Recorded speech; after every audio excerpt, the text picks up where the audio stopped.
Olá, querido jovem adventista, seja bem-vindo a mais um resumão da lição Jovem Mensagens. E hoje aqui tem um grande conflito.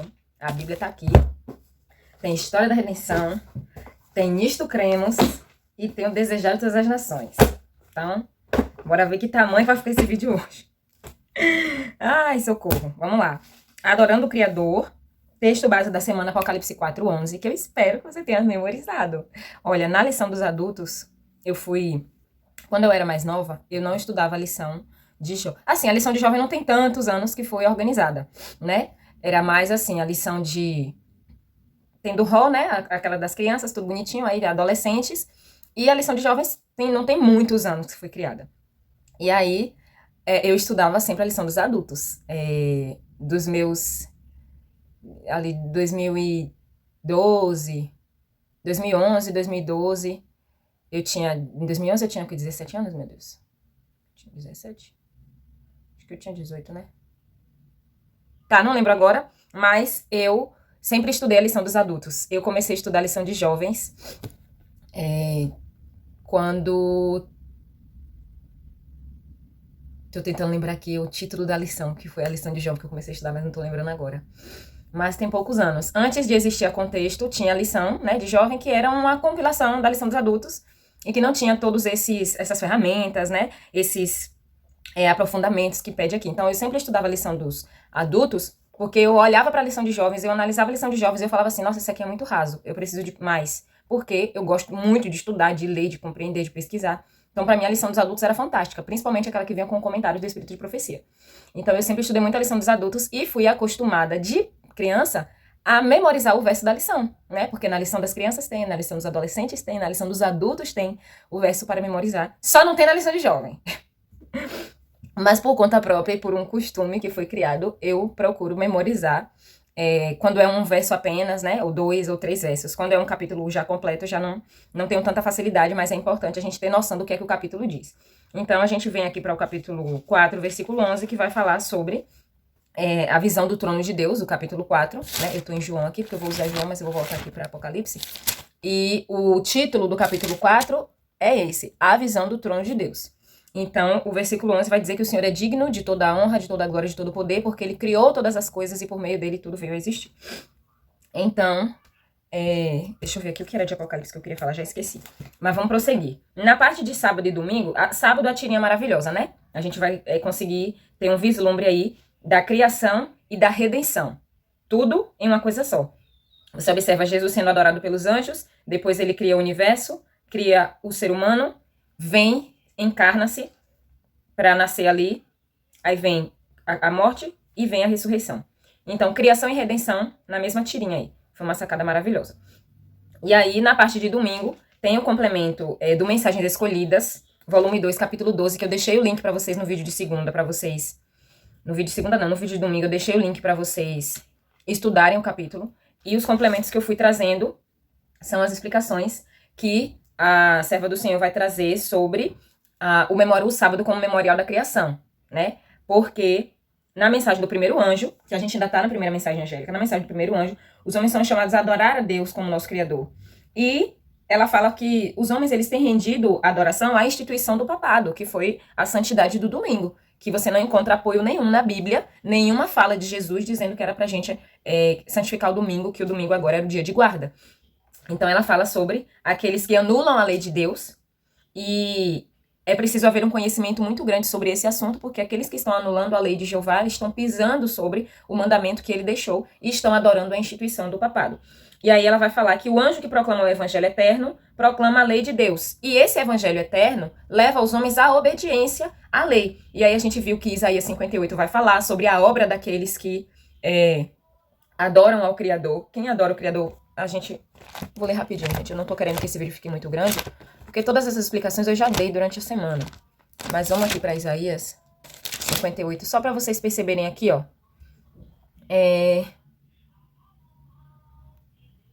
A obra daqueles que adoram o Criador é essa daqui, ó. Dos versos 11 a 14. Eu não vou ler todos os versos, você vai ler aí na sua Bíblia, relembrar, né? Se você já estudou comigo na segunda, no domingo, você vai relembrar. Diz que aqueles que adoram ao Criador, eles levantam os fundamentos das gerações e são chamados reparadores de brechas e restauradores da verdade. Então eu comentei que nós, como adventistas do sétimo dia, somos um movimento, somos um povo chamado para restaurar essas brechas. E ainda falei que não é nem brecha, que é buraco, né? De tão grande que é o pecado de mudar a lei de Deus, que é como se fosse um buraco, uma coisa imensa. E a gente precisa restaurar essa brecha, tapar esse buraco que foi feito na lei do Senhor, levando as pessoas ao verdadeiro conhecimento de Deus, ao verdadeiro conhecimento da palavra e ao conhecimento dos mandamentos com a guarda do sábado. E isso não é batendo a Bíblia nas pessoas, eu tô usando essa expressão metaforicamente, tá? Dizendo que elas vão se perder, que elas não estão guardando sábado, que elas estão guardando domingo. Não é dessa forma que a gente leva a mensagem do sábado para as pessoas. É vivendo a mensagem do sábado, apresentando a verdade do sábado, que a gente mostra às pessoas que elas estão enganadas e existe um mandamento na lei de Deus que foi pisado, que foi esquecido, que foi jogado por terra.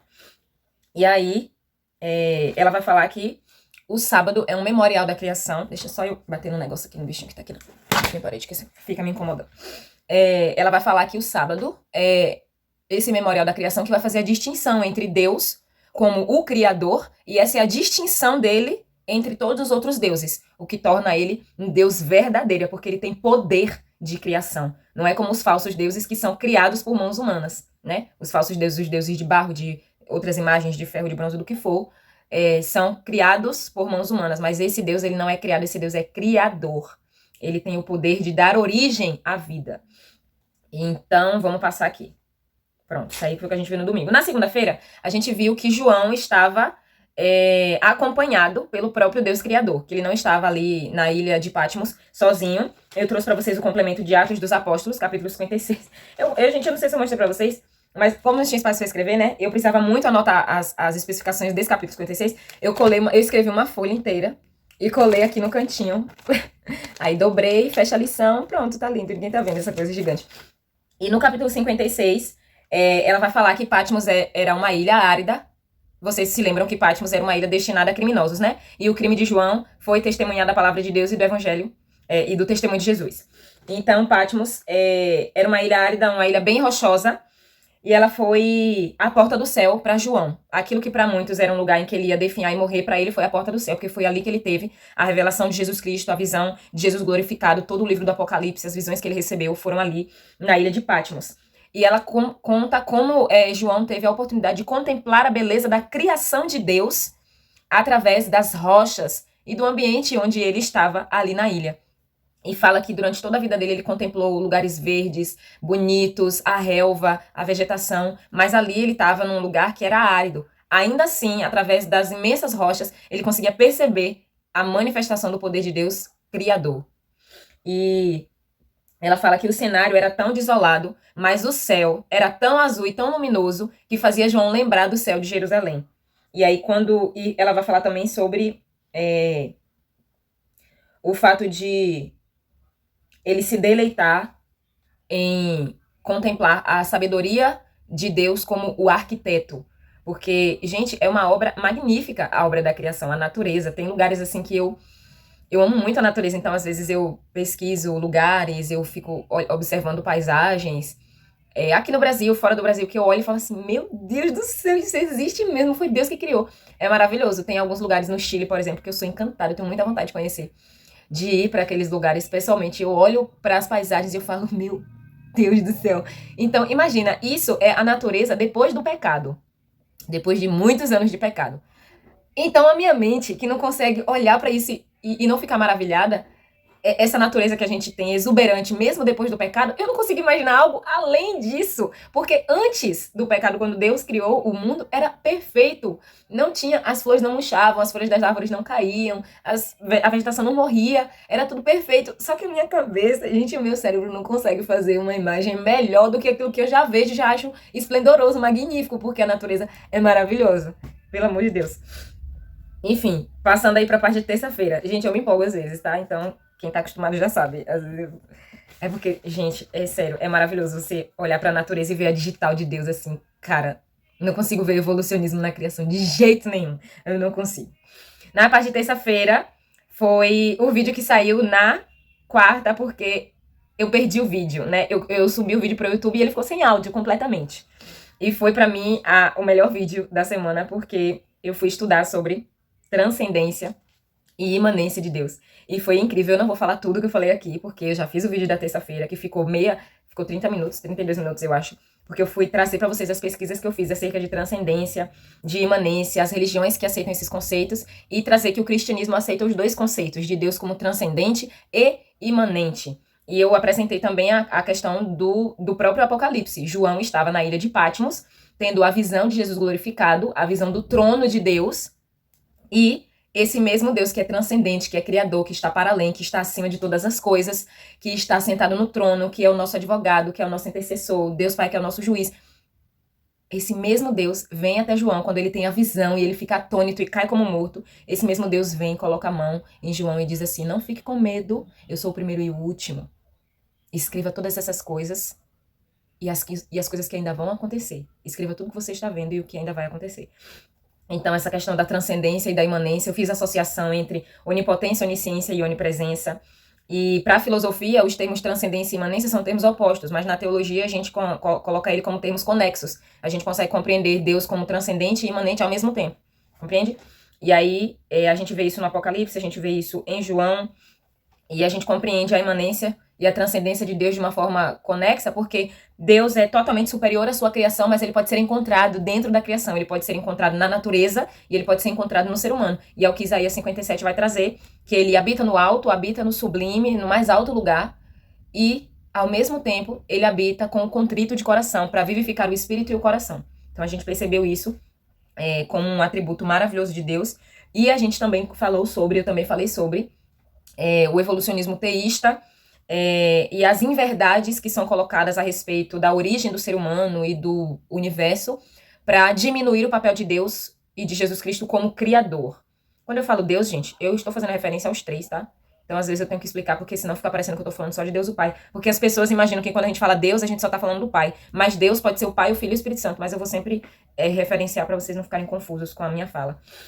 Então, eu falei sobre a questão do meio acadêmico que vai minando a fé daqueles que não têm fundamento, vai minando a fé daqueles que não se aprofundam na palavra, nas crenças que professam crer, porque tem gente que crê, mas é só de boca, porque se você perguntar, se você colocar em debate, se você pedir para refutar, não sabe, porque não estuda, não se aprofunda. Enquanto os evolucionistas, eles estudam desesperadamente para poder jogar por terra o conceito de Deus como criador, a verdade de Deus como criador. Eles estudam para defender uma mentira, enquanto a gente, para defender a verdade, não se qualifica, não estuda, não compreende, não pesquisa, não busca compreender as nossas origens, o criacionismo, a Bíblia, a palavra de Deus. Olha, gente, aí Deus mandou eu falar algumas coisas pesadas para os universitários, e eu falei.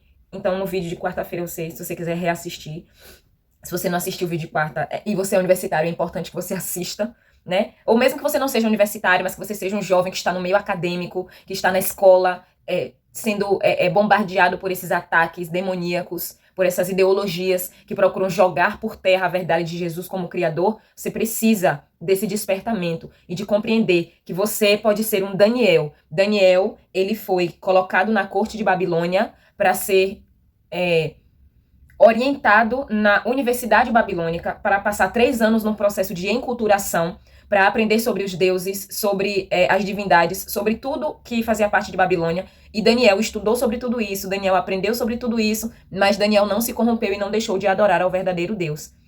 Então, assim como Daniel, você também pode estar dentro de uma universidade secular e não se render às ideologias que pregam, não andar na roda dos escarnecedores. Quando você observar amigos, pessoas do meio acadêmico zombando de Deus, você precisa ter coragem de defender a sua fé. Mas você só pode abrir a boca para defender sua fé primeiro, se você é um exemplo de cristão, porque se você vive no meio deles fazendo tudo que eles fazem, tudo que os mundanos fazem, você não tem moral para abrir a boca e defender a fé.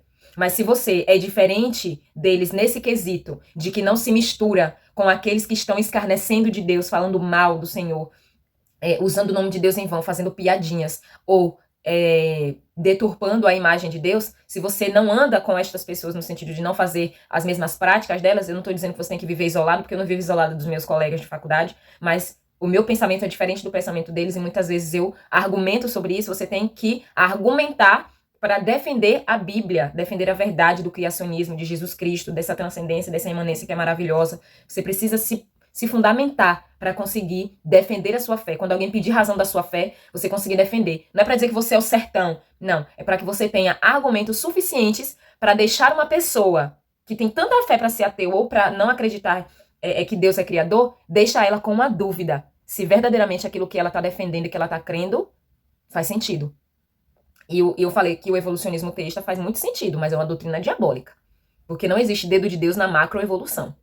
Não existe dedo de Deus na macroevolução. De uma espécie se transformar em outra espécie. Não existe isso, tá? A gente conversou sobre isso no vídeo da terça que eu acabei postando na quarta, tá bom? Mas então, vamos prosseguir aí. Aí, na parte de quarta-feira, vem o momento hipertexto. Ontem, no Instagram, uma moça mandou uma mensagem pra mim dizendo assim, ei, eu fiz um story, né? Falando que hoje ia ter resumão. E aí, a menina respondeu a história assim, mostra aí sua rede semântica. Aí eu disse pra ela que ia sair no resumão, que ela ia descobrir. Inclusive, eu acabei perdendo a minha caneta vermelha e eu não uso outras cores nessa lição. Apenas vermelho e azul, que são as cores da lição. Eu tenho toque, sim, e eu só uso as cores adequadas. Eu só uso vermelho e azul nessa lição. Como eu perdi a caneta vermelha, eu não coloquei as setinhas que eu sempre coloco, né? Então, elas estão aleatórias, mas a ligação existe. Depois eu vou conseguir uma caneta vermelha pra colocar as setas.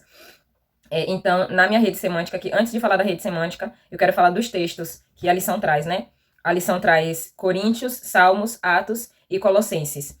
Eu já disse para vocês que no momento hipertexto, vocês precisam ler os textos que a lição traz e fazer a relação deles com o texto-chave. Que vocês precisam se aprofundar e compreender o texto. Que vocês não têm que ler o verso isolado, que vocês precisam ler todo o capítulo para entender em qual contexto aquele verso está inserido. Eu já falei isso milhões de vezes, eu vou sempre falar isso, porque às vezes está chegando gente nova e não viu ainda meu vídeo como fazer seu momento hipertexto, então você pode procurar aqui no canal esse vídeo, que eu vou dar detalhes de como você consegue fazer um momento hipertexto fundamentado, que quando chegar no sábado você consiga ter conteúdo para compartilhar com as pessoas, porque você estudou, sabe? E mais do que só para compartilhar no sábado, porque isso não é questão de você se amostrar dizendo que você estudou, não é isso. É você compreender o que a lição tá trazendo para você. E depois de compreender, você vai compartilhar com seus amigos para que faça sentido para eles também, tá? A Bíblia não é para ser lida, ela é para ser estudada.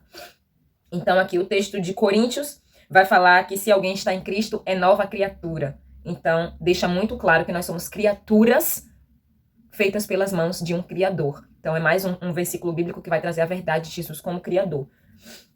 Salmos vai trazer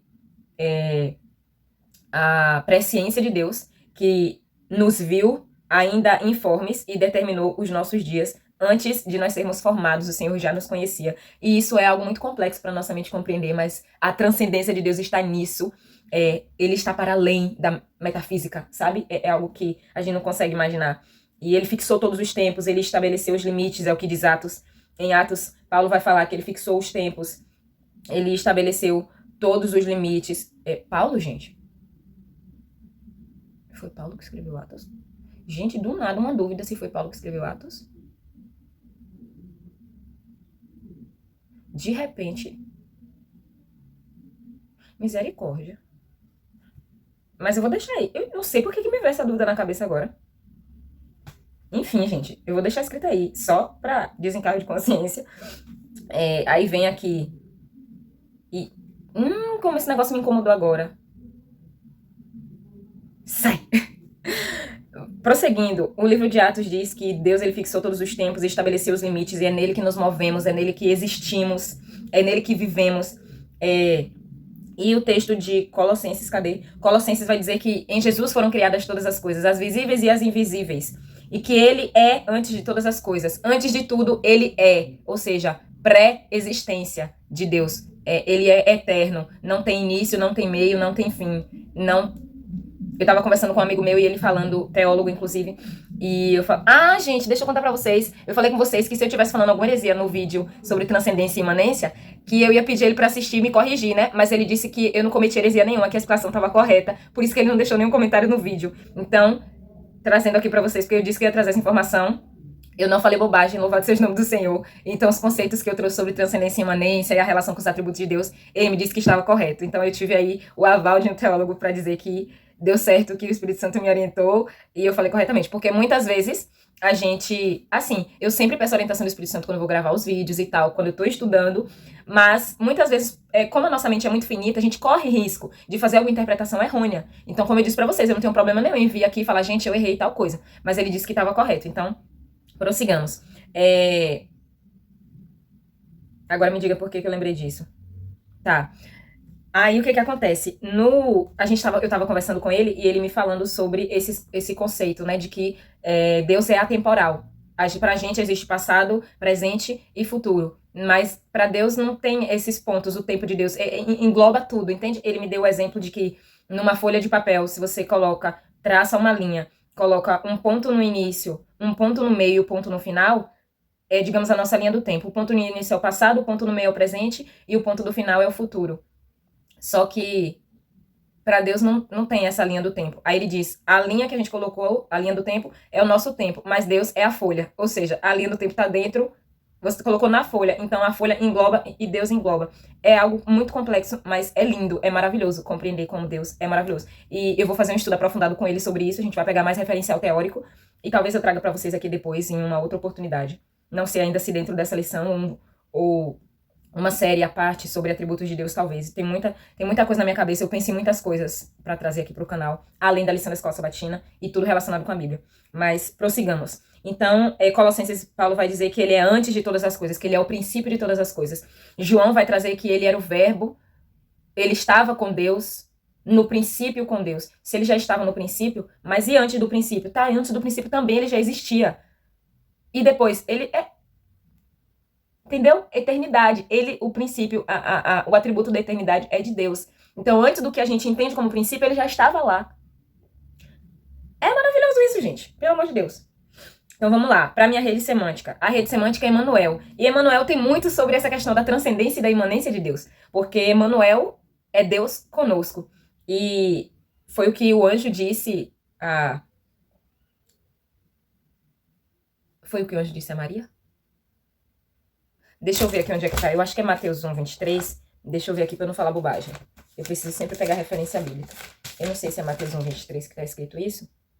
É Mateus 1, 23. Eis que a virgem conceberá e dará à luz a um filho. E ele será chamado pelo nome de Emanuel, que quer dizer Deus conosco. Ah, tá. Aqui foi o sonho de José. Aqui foi o anjo, não disse pra Maria, não. O anjo disse foi pra José. E aí José despertou do sono e obedeceu a ordem que o anjo tinha dado. Então, Emanuel, Deus conosco. Então, eu vejo a transcendência e a imanência de Deus, porque ele é Deus, Jesus Cristo. Aqui a referência direta a Jesus. A virgem conceberá e dará à luz um filho, e ele será chamado pelo nome de Emanuel, Deus conosco. Ou seja, Jesus é Deus. Ele não é criatura, ele é o Criador. Ele partilha com Deus da obra da criação, assim como partilhou da obra da redenção. Assim como partilha com Deus na obra de juízo. Lembra-se que a gente estudou algumas semanas atrás que ele já está na função de sumo sacerdote, então ele partilha de Deus, do trono com Deus, partilha do juízo com Deus, ao mesmo tempo que é nosso sumo sacerdote também é juiz. A gente estudou isso na semana passada, então não vou me embolar muita coisa aqui para não ficar confuso na sua cabeça. Então eu vejo a transcendência e a imanência de Deus aí. Jesus é Deus, a glória que ele tinha no céu, ele era adorado por todas as criaturas, ele é adorado, mas eu digo assim, antes de ser encarnado, ele recebia toda a adoração dos anjos e ele escolhe renunciar a essa glória, vem, e aí eu vejo a imanência, a presença dele, a encarnação de Jesus como algo maravilhoso. E eu coloquei aqui nas palavras da minha rede semântica, a palavra que eu coloquei em maior destaque aqui, com letras maiores, foi a palavra relacionamento, porque quando as pessoas dizem que Deus criou o mundo e deixou a própria sorte, eu não consigo enxergar Deus dessa forma. Eu só consigo enxergar Deus como alguém que é, além de mim, poderosíssimo e magnífico, mas que se relaciona comigo. Então eu vejo a imanência de Deus, a presença de Deus comigo. Ele se relaciona com seus filhos. Ele é verdadeiramente um pai que se relaciona com seus filhos. Então eu coloquei relacionamento como essa palavra em maior destaque, porque isso deixa muito claro pra gente que ele é sim o Criador e que ele tem relacionamento conosco. Você vê isso no livro do Apocalipse, ele conversando com João, ele trazendo a João as revelações. Essa questão de que a gente estava falando aqui do sábado, né? O sábado é um memorial da criação para que a gente possa tirar 24 horas para se relacionar com Deus inteiramente, sem que outras coisas tomem o nosso tempo. Então, a criação, a redenção, tudo isso gira para mim em torno de relacionamento. Deus, como Criador, para mim, mostra um relacionamento. Ele disse, façamos o homem à nossa imagem e à nossa semelhança. E Deus escolhe se relacionar com o ser humano. E mesmo quando o ser humano escolhe se distanciar de Deus, através de Jesus Cristo, através do Espírito Santo, através da natureza, o Senhor se relaciona conosco. Então, essa palavra relacionamento, para mim, ela está muito ligada a Emmanuel, Deus conosco. Eu trouxe outras palavras. Eu trouxe transcendência e imanência. que é para mim claramente o conceito de Emanuel. Eu trouxe a palavra princípio, trouxe criador, vida, resgate, grandeza, digno, soberania, esperança, propósito, verdade, adoração, perfeição, redentor e caráter. Eu trouxe essas palavras na minha rede semântica e tudo isso para mim tem significado com o Deus Emanuel, a grandeza do Deus Criador, o Deus que é digno, o Deus Emanuel é digno de toda a honra, toda a glória, louvor e adoração. Eu trouxe propósito, porque Emanuel, Deus conosco, veio com um propósito e nos criou com o propósito de glorificar a Deus. Eu trouxe soberania, eu trouxe resgate, porque é impossível desassociar a obra de Jesus como Criador da obra de Jesus como Redentor, porque não tem lógica, ele vai nos redimir de quê? Se ele não criou a gente, ele não precisa se importar com a gente. Para que ele vem nos redimir? Para que foi o sacrifício dele se ele não tivesse nos criado? Não tem lógica. Então a gente já vai entrando aí na parte de quinta-feira. Isso a gente falou também na parte de terça, né? A questão da diminuição do papel de Cristo como Criador também diminui o sacrifício dele, porque se ele não tivesse nos criado, não haveria necessidade de ele vir aqui e morrer para nos salvar. Não tem lógica, né? E aí a parte de quinta-feira vai falar sobre o Criador na cruz. Vai falar que o mesmo Deus que disse, façamos o homem à nossa imagem e semelhança, inclusive eu trouxe o complemento aqui do Espírito de Profecia, gente, que eu trouxe esse livro aqui, ó, História da Redenção, no capítulo 2, a criação, ela vai dizer assim: depois que a terra foi criada, com sua vida animal, o pai e o filho concluíram seu propósito, planejado antes da queda de Satanás, de criar o homem à sua imagem. Eles tinham trabalhado juntos na criação da terra e de cada ser vivente sobre ela. Então, Deus, o Pai, disse a seu filho, façamos o homem à nossa imagem. Então, vocês percebem aqui a conexão entre Deus Pai e Deus Filho na criação. Eles partilham da obra da criação. Embora Deus Pai tenha dito ao Filho, façamos o homem à nossa imagem, se ele disse façamos, é porque Jesus ia participar, né, gente? O Espírito Santo também. Caso contrário, ele ia dizer, eu faço o homem à minha imagem e semelhança. Mas se ele disse façamos, gente, é muito claro, é muito óbvio, eu não vou ficar explicando essas coisas, porque tá muito claro, né? Ele disse ao Filho, façamos o homem à nossa imagem, ou seja, Jesus participou, o Espírito Santo participou. No Gênesis você vai ver, no princípio Deus criou o céu e a terra era sem forma e vazia, havia trevas sobre a face do abismo e o Espírito de Deus parava por sobre as águas. Então você vê Deus, você vê o Espírito Santo, e Paulo vai falar que todas as coisas foram feitas por meio de Jesus, e sem ele nada do que foi feito se fez. E aí João vai trazer que o verbo se fez carne e habitou entre nós. A obra de criação, a obra de redenção, tá tudo dentro. Aproveitando que eu trouxe aqui o complemento, já vou falar aqui, ó, livro Nisto Cremos, capítulo 4, que vai falar sobre o Filho, tá? Essa parte do Criador na cruz aqui é pra gente reforçar a divindade de Jesus, porque existem muitas teorias que não acreditam que Jesus é Deus, que ele é divindade, não acreditam, não atribuem a ele isso. Então, eu tô falando desse assunto aqui agora sobre a gente reforçar a divindade de Jesus, reforçar que Jesus, ele sim é Deus, que ele não é criatura e que ele não é menos importante do que o Pai, tá? A introdução do capítulo 4 do Nisto Cremos diz assim: Deus, o Filho Eterno, encarnou-se como Jesus Cristo. Por meio dele foram criadas todas as coisas, por meio dele é revelado o caráter de Deus e é efetuada a salvação da humanidade e julgado o mundo. Sendo para sempre verdadeiramente Deus, ele se tornou também verdadeiramente humano, Jesus, o Cristo. Ele foi concebido do Espírito Santo e nasceu da Virgem Maria. Viveu e experimentou a tentação como ser humano, mas exemplificou perfeitamente a justiça e o amor de Deus. Por seus milagres, ele manifestou o poder de Deus e atestou que era o Messias prometido por Deus. Sofreu e morreu voluntariamente na cruz por nossos pecados e em nosso lugar. Foi ressuscitado dentre os mortos, ascendeu ao céu para ministrar no santuário celestial em nosso favor. Ele virá outra vez em glória para o livramento final de seu povo e a restauração de todas as coisas. E a gente tem aqui 1, 2, 3, 4, 5, 6, 7, 8, 9, 10, 11, 12, 13, 14, 15, 16, 17, 18, 19, 20, 21, 22. 22 textos mostrando aqui a divindade de Cristo. Nós temos esses textos como referência final aqui, ó, tem o texto, e aqui são todos os textos que dão referência a tudo isso que está dizendo, que Jesus morreu, sofreu por nossos pecados, era o Messias prometido, encarnou-se como Jesus, por meio dele foi criado tudo, a salvação da humanidade é por meio dele, o julgamento é por meio dele, sofreu a tentação, exemplificou o caráter de Deus de forma perfeita, porque ele sofreu a tentação, mas ele não pecou. Todos esses textos vão trazer essa referência da divindade de Jesus, tá? Então vamos prosseguir aqui, que o próximo complemento que eu vou usar vai ser o desejado de todas as nações, por uma questão que eu vou trazer aqui. A parte de quinta-feira pede pra gente fazer a leitura de João Eu espero que você tenha feito a leitura de João capítulo 19, e é o relato de Jesus na cruz, né? É o relato sobre a perspectiva de João.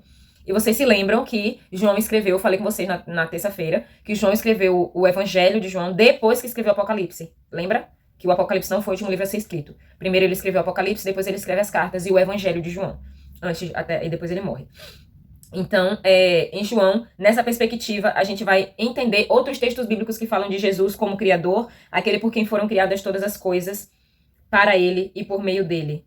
E a mensagem do primeiro anjo, que foi comunicada a João, aquela mensagem angélica, foi anos, muitos anos depois da cruz.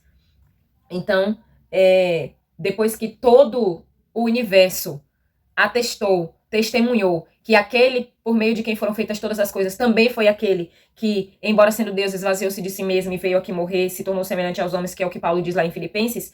Só depois de tudo isso é que veio a mensagem do anjo. Depois que o universo entendeu que o mesmo que criou todas as coisas veio morrer, se fez humano para redimir a humanidade. E aqui fala sobre a adoração, que envolve o aspecto fundamental da existência humana, porque quem é criatura deve louvor e honra ao Criador. É uma coisa óbvia. A adoração está ligada à própria natureza e o propósito da nossa existência. Porque quando a gente não adora a Deus, a gente perde a razão de existir. Nós fomos criados para adorar. Nós somos criados, no nosso DNA está a adoração. Entende? A questão aqui do Criador na cruz, que eu falei com vocês que existem pessoas que não acreditam na divindade. Existe uma heresia na filosofia de Arian, é chamado de arianismo, e essa heresia diz que Jesus Cristo é subordinado a Deus o Pai, que ele não é Deus, que ele não tem a ciência de Deus, que ele não é divino, que ele é uma criatura do Pai, que ele foi gerado, que ele foi criado. Então, é uma heresia grandiosíssima, e a gente tem diversos textos bíblicos que vão refutar isso. E quando a gente tenta separar Deus, eu vou ler aqui o que eu escrevi, tentar separar Deus Pai e Deus Filho na obra da criação é atribuir a ele uma posição menor que Deus e menos importante, a ponto de afirmar que Deus o Filho é criatura e Deus o Pai é criador. Esse é um gravíssimo pecado.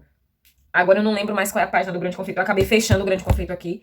Não tô lembrando qual é a página em que ela vai falar sobre esse pecado grave de negar a Jesus Cristo como Deus. Mas tem uma meditação que ela escreveu, chamada Jesus, Meu Modelo. E no dia 21 de outubro, que ela escreveu, né? Na data do ano dessa, se não me engano, a publicação dele foi em 2009. Ela vai falar que o nosso Criador é Jesus Cristo, com todas as palavras muito claras. Nosso Criador é Jesus Cristo. Só o livro História da Redenção deixa muito claro, né, que Deus o Pai chega pro Filho e fala, vamos fazer o homem à nossa imagem, ou seja, ele participou do processo da criação. Então essa heresia do arianismo vai falar que Jesus é subordinado ao Pai, que ele não é divino. Só que a eternidade é um atributo da divindade. Então, se antes de todas as coisas ele já existia, ele é Deus. Não tem como a gente colocar um atributo da divindade em alguém que é criado. Não tem como. O atributo da divindade só pode ser dado a divindades, não pode ser dado a criaturas. E aí tem um termo no grego para deixar claro essa questão de que Jesus ele não é criatura, que ele é divindade, que é o termo monogenês, que no período de comportagem de 2021 eu estudei na nossa campanha. O nosso líder era um pastor, que é esse amigo meu que eu comentei, e a gente, aos sábados, no período no período de pandemia, como nós éramos em muitos, a gente muitas vezes preferia não ir à igreja para que a gente ficasse em casa estudando. Então nós fazíamos o nosso culto em casa.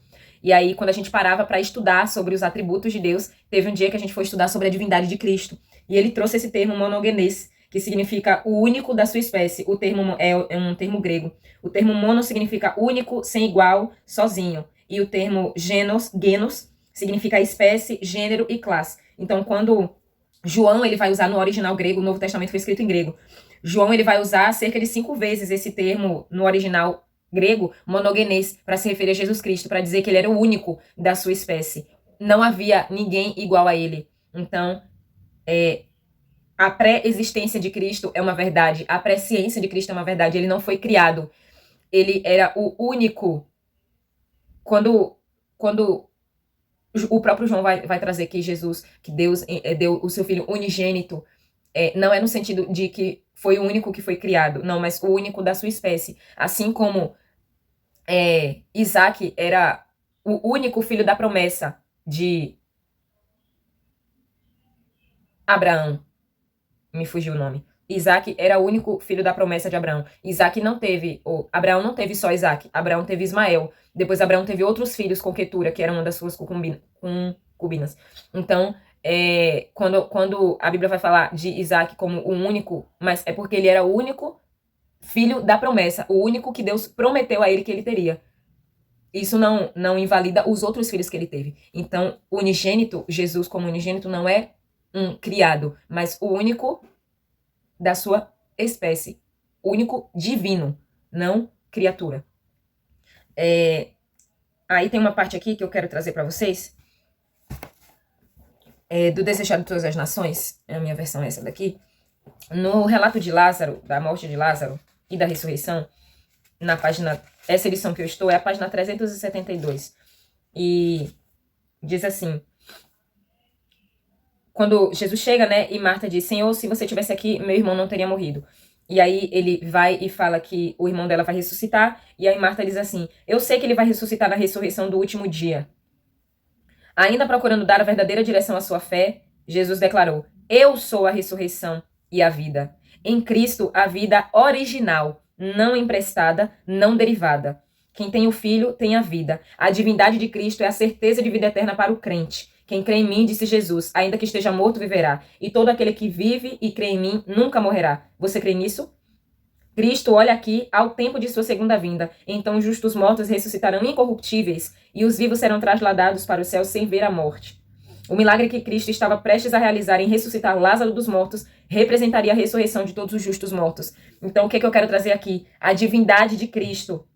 Quando Marta diz assim: não, Senhor, eu sei que meu irmão vai ressuscitar lá no último dia. E aí ele diz assim: eu sou a ressurreição e a vida. E isso era para direcionar corretamente a fé de Maria nele, como Deus verdadeiro. Ele diz: eu sou a ressurreição e a vida. E aí Ellen White vai dizer: em Cristo existe vida original. Não é uma vida emprestada, não é uma vida derivada. Se em Cristo a vida original não é uma vida emprestada nem derivada de outra pessoa, ele não tem como ser subordinado a Deus o Pai. Ele é Deus, ele possui a eternidade, a divindade. Não ele possui a divindade, mas ele é a própria divindade. Vocês estão compreendendo? Não tem como alguém que é subordinado, que não é Deus, dar a vida, porque a gente já entendeu que só quem dá vida é Deus. Só quem pode originar é um criador. Então, se ela diz aqui, claramente, em Cristo existe vida original, significa que Cristo é criador. Porque a vida que Jesus dá não é uma vida que foi derivada do Pai, que foi emprestada do Pai. É uma vida que está nele. Ele é a vida. Gente, isso pra mim é muito claro. Eu não sei se pra vocês fica confuso, mas pra mim isso é muito claro. Quem tem o Filho tem a vida. A divindade de Cristo é a certeza da vida eterna para o crente. É ele que vai nos devolver a vida. Se quando ele retornar, nós já estivermos mortos e mortos em Cristo para ressuscitarmos na primeira ressurreição. Então vamos prosseguir aqui. Essa parte de quinta-feira para mim também foi maravilhosa para reforçar a divindade de Jesus. E aí na sexta-feira a gente tem as várias citações do Espírito de Profecia. E a citação que eu quero...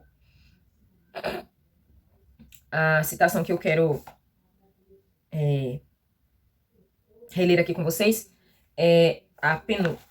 Não é nem a penúltima. Mas enfim, tá aqui na primeira parte de sexta-feira. Diz assim: no capítulo 14 do Apocalipse, os seres humanos são convidados a adorar o Criador. E a profecia revela uma classe de pessoas que, como resultado da tríplice mensagem, observam os mandamentos de Deus. Um desses mandamentos aponta diretamente para Deus como sendo o Criador. É o mandamento do sábado. O Senhor também diz que o sábado é um sinal. Ezequiel 20:20 vai dizer: também lhes dei os meus sábados para que sirvam de sinal entre mim e vocês. E a razão apresentada para isso está lá em Êxodo capítulo 31, e também no Êxodo 20, porque em 6 dias fez o Senhor o céu e a terra, o mar e tudo o que neles há. Então, o mandamento do sábado, ele não é oco, ele tem fundamento. Porque lembra-te do dia do sábado para santificar, porque 6 dias trabalharás e farás toda a tua obra, porque o 7º dia é o sábado do Senhor teu Deus, porque em 6 dias o Senhor fez a terra, o mar e tudo que neles há, e ao 7º dia ele descansou. Então, existe um fundamento, uma necessidade. O fundamento da adoração é essa: Deus é criador. O fundamento da nossa adoração é que Deus é criador. E como criaturas, não podemos ter outra atitude a não ser adorar aquele que nos fez, que nos criou. Foi para conservar sempre na mente das pessoas essa verdade de que Deus é criador, que ele instituiu o sábado no Éden. E enquanto o fato de que ele é nosso criador continuar sendo o motivo pelo qual devemos adorá-lo, o sábado permanecerá como sinal e memória disso. Se o sábado tivesse sido guardado universalmente pelo mundo inteiro, os pensamentos e as afeições dos seres humanos teriam sido dirigidos ao Criador, como objeto de reverência e culto, e não haveria nem ateu, nem incrédulo, nem idólatra. Se o sábado houvesse sido preservado e guardado por todo o universo, não haveriam ateus, incrédulos e idólatras. Por quê? Porque toda a atenção seria voltada para Deus como Criador. Toda a adoração seria dele. Então, a guarda do sábado é um sinal de lealdade e é um sinal de aceitação de que Deus é, sim, Criador. Então, isso aqui pra mim é muito claro, gente. Essa lição foi maravilhosa. Como você já sabe, o vídeo não ficou pequeno, mas é sobre isso. Resumão da nossa semana. Que Deus abençoe a você. Se você for professor, Deus te ilumine, que o Espírito Santo te use para que você possa compartilhar os ensinamentos da palavra com a sua classe. E se você não for professor, que Deus te ilumine também, porque mesmo sem ser professor, você pode compartilhar com a sua classe os aprendizados que você tem. Tá bom? Por exemplo, eu não sou professora de classe, mas eu compartilho com todo mundo os aprendizados que eu tenho, porque eu acho que é muito importante a gente compartilhar o conhecimento bíblico que a gente vai adquirindo através da iluminação do Espírito, tá? Então, que Deus abençoe a todos vocês. Até domingo. Deixa eu ver qual é o tema da próxima. Da lição da semana que vem, a gente vai falar sobre o sábado e o fim. Então vamos lá. Tchau, até o próximo vídeo.